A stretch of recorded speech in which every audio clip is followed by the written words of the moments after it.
बोले आपने कुत्ते को पत्थर क्यों मारा? तो सन्यासी कहने लगे कि मैं नदी में नहाकर आया और एक कुत्ता मुझे छू गया, इसलिए पत्थर मारा। तो भगवान राम कहते हैं कि कुत्ता तो पशु है, उसे ये तो नहीं पता कि तुम स्नान करके आए हो तो तुम्हें न छुए। तो जानवर है, उसे तो भान नहीं है। लेकिन तुम्हें तो पता है कि पशु है, उसे इतनी समझ नहीं है, तो पत्थर न मारते और दोबारा स्नान कर लेते, तो दोबारा स्नान करने का तुम्हें और डबल पुण्य फल मिलता। लेकिन तुमने कुत्ते को पत्थर मारा। पत्थर मारने से जो तुम्हें कुत्ते का छूने का अपवित्रता हुई वो तो दूर नहीं होगी पत्थर मारने से। तो पत्थर मारने की जगह तुम दोबारा गंगा जी में स्नान कर लेते, 2 बार स्नान करने का पुण्य लाभ प्राप्त करते। तो भगवान ने कुत्ते पर ही निर्णय छोड़ा कि तुम जो चाहो वो सजा इस सन्यासी को मिलेगी। तो कुत्ता कहता है कि भगवान इस सन्यासी को अगले जन्म में एक बहुत बड़े मंदिर का, जहाँ लाखों की संपत्ति धर्मार्थ में आती हो, ऐसा मंदिर का पुजारी बना दिया जाए। अब देखो, जहाँ जिस मंदिर में लाखों की संपत्ति दान में आ रही हो, उसका पुजारी बनने की सजा कुत्ता ने सन्यासी को दिया। तो भगवान राम ने क्या तुमने सजा दी, क्या आशीर्वाद दिया?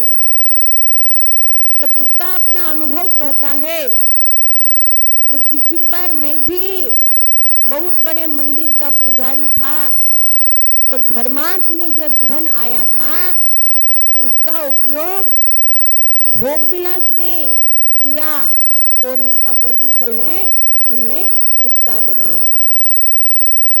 और इसलिए शास्त्र में लिखा गया है कि धर्म में देना चाहिए, धर्म का खाना नहीं चाहिए। जिसने धर्म का खाया वो कुत्ता बनेगा, ऐसा शास्त्र बोलता है, मैं नहीं कह रही है ना। तो कुत्ता ने अपनी जीवन कथा बोली। ये लाल में तो कुत्ता ने ये समझाया, यहाँ ये संकेत जन समाज को दिया जा रहा है कि धर्म में देना चाहिए, धर्म का धन खाना नहीं चाहिए। ये लाल वाला बंद है। तो इस तरह से, क्योंकि देखो धर्म का खाना क्या होता है मैं बताऊं आपको। जब से हमने उपदेश लिया तब से हमने गुरु महाराज मतलब हाथ में उपदेश लेते समय फल फूल रखा था, नारियल रखा था।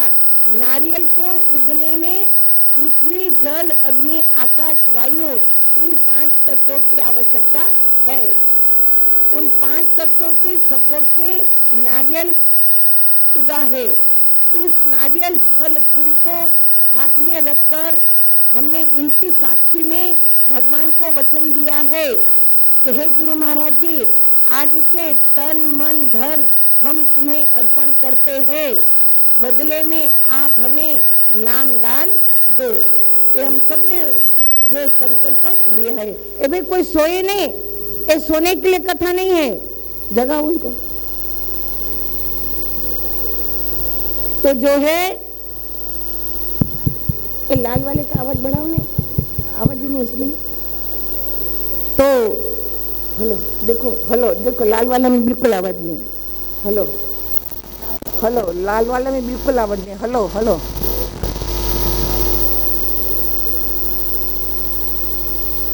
तो कहा है कि धर्म में धन देना चाहिए। तो यहाँ मैं समझा रही थी। हेलो, लाल वाला बिल्कुल आवाज नहीं। Hello hello. एक में आवाज है, लाल वाले में नहीं है। तो हमने गुरु महाराज जी को 5 तत्वों की साक्षी में वचन दिया है, और वो वचन हमने पालन नहीं किया। हेलो, हाँ अब ठीक है, हेलो अब ठीक है। वो वचन यदि हमने पालन नहीं किया तो वो धर्म हमने खाया। फिर हमने सबने मासिक सेवा देने का वचन दिया था, मासिक सेवा भी हमने न देकर खुद ही खाया तो धर्म का खाया। फिर हमने दिल्ली हरिद्वार दोनों प्रोग्राम की रसीद काटने का भी वचन दिया था। जब उपदेश देते हैं तो ये बातें समझाई जाती है, इसका भी जो है आपसे वचन लिया जाता है। और यदि ये भी ना किया तो एक गुरु महाराज जी धर्म है, गुरु महाराज जी साक्षात धर्म मूर्ति है, उनको देने का ये हमारा वचन था और हमने वो उस वचन को पूरा नहीं किया, वो हमने खाया तो हमने धर्म का खाया। तो जो धर्म का खाता है तो कुत्ता कहता है कि मैंने पिछले जन्म में धर्म का धन खाया, अपने सुख उपभोग के लिए मैंने उसका खर्च किया, उसका परिणाम ये हुआ कि मैं कुत्ता बना। तो ये सन्यासी भी ऐसे मंदिर का पुजारी बनेगा तो वो भी कुत्ता बनेगा। तो धर्म का आप खाते हो, धर्म का हम भी खाते हैं। आप जो यहाँ चढ़ावा चढ़ाते हो तो ये धर्म में दिया तो हम तो उसी से जीवित है, हम भी वो खा रहे हैं, खा रहे हैं। हम भी 36 साल से कई प्रेमियों के घर में गए, उनका अनाज हमने खाया, तो आपने धर्म के नाम पर ही तो हमको खिलाया, गुरु महाराज जी के नाम से ही तो आपने हमको सेवा दिया। तो हम भी तो धर्म का खा रहे हैं, लेकिन बदले में हम आपको सत्संग सुनाते हैं, बदले में हम आपको सद शिक्षा देते हैं, बदले में हम आपको नाम स्मरण की भजन साधना करने की प्रेरणा देते हैं, आपका धन लेकर बदले में हम आपको अच्छी शिक्षाएं देते हैं। तो प्लस हम नाम का सुमिरन करते हैं।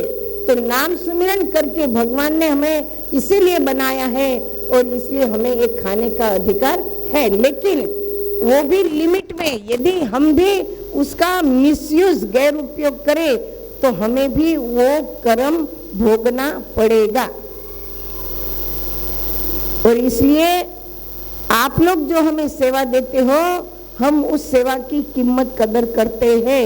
एक लाल पैसा भी जहाँ तक मैं अपनी सोच रखती हूँ, मैं वेस्ट नहीं जाने देती। अनजाने में कुछ हो जाता है तो उसकी कोई वो नहीं, लेकिन हम जानबूझ के कोई चीज उसका मिसयूज गैर उपयोग नहीं करते हैं, न अपने शौक के लिए उसका खर्च करते हैं। बाकी भोजन खाना है तो चाहिए, वस्त्र पहनना है तो चाहिए, रोजमर्रा की जो है आवश्यकता है उसका उपयोग तो करना ही है, लेकिन गैर उपयोग नहीं करना है ना, गैर उपयोग नहीं करना है। तो इस तरह से जो धर्म का खाता है वो पाप खाता है। तो आपके जीवन की 10वीं घड़ी 10वां हिस्सा ईश्वर के नाम जाना चाहिए।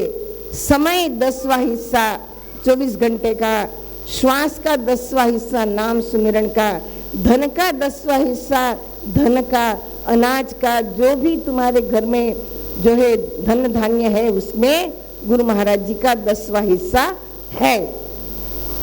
तो वो धन धर्म का धर्म में दोगे तो कई गुना होकर वो आपके पास लौटेगा।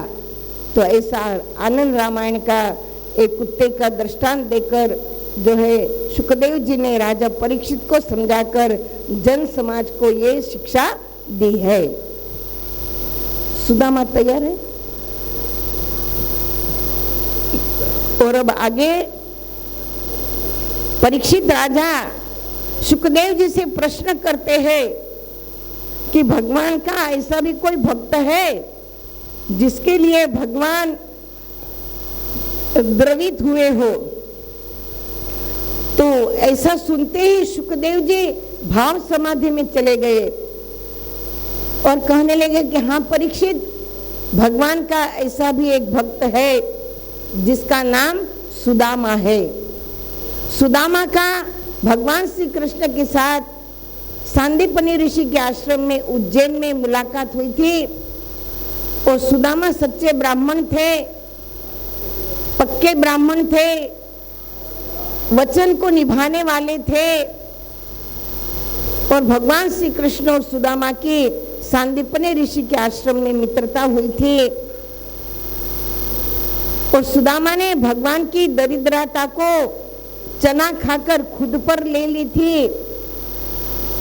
तो भगवान पर भी सुदामा जी का ऋण था, क्योंकि सुदामा जी दरिद्रता की अवस्था में भी निरंतर भगवान के नाम का सुमिरन करते हैं।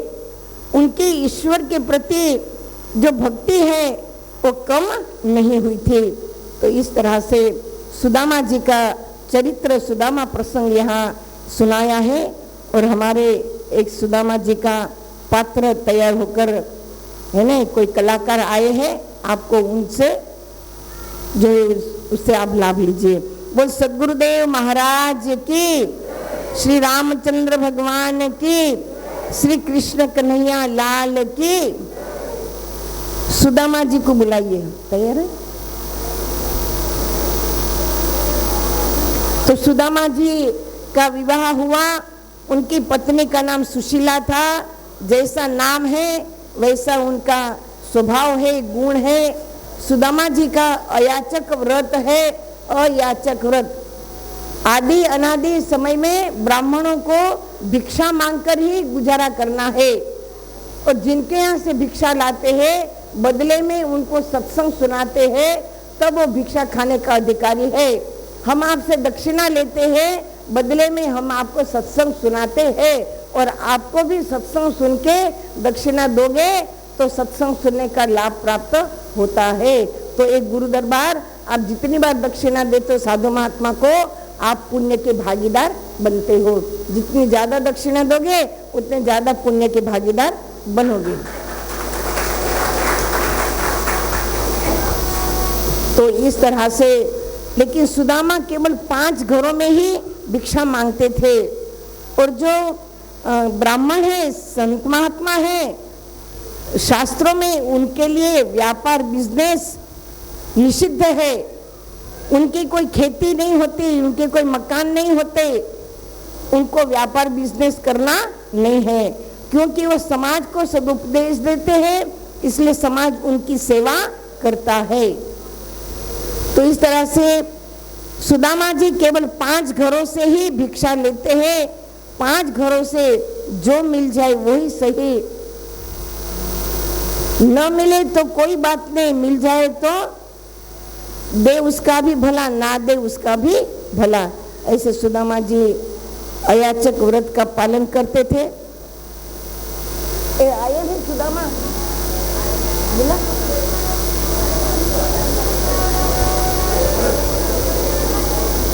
जा।